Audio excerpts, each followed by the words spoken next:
मनुष्यता इस पाठ का भावार्थ। प्रस्तुत कविता मनुष्यता मैथिली शरण गुप्त द्वारा रचित है। इस कविता के माध्यम से उन्होंने मनुष्य को उसकी चेतना शक्ति का एहसास दिलाते हुए कहा है कि इस धरातल पर वही उत्कृष्ट प्राणी है।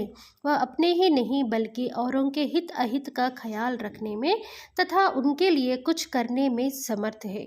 कवि केवल अपनों के लिए जीने मरने वालों को मनुष्य तो मानते हैं, लेकिन इस बात से इनकार करते हैं कि ऐसे मनुष्यों में इंसानियत के पूरे पूरे लक्षण भी हैं।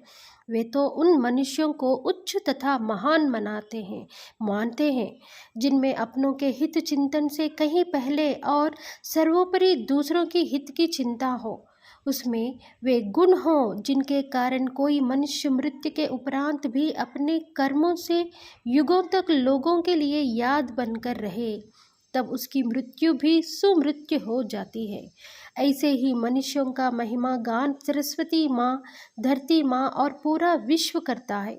इसके लिए कवि ने रंतिदेव, दधीची, बुशीनर, क्षितीश तथा वीर कर्ण जैसे महान त्यागियों तथा दानी पुरुषों को प्रेरणा स्तोत्र के रूप में प्रस्तुत किया है तथा कविता में उनका वर्णन भी किया है।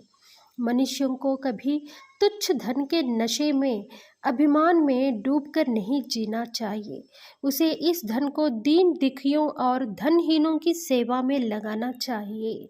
प्रत्येक मनुष्य को हर निर्बल व्यक्ति की पीड़ा को दूर करने का प्रयास करना चाहिए।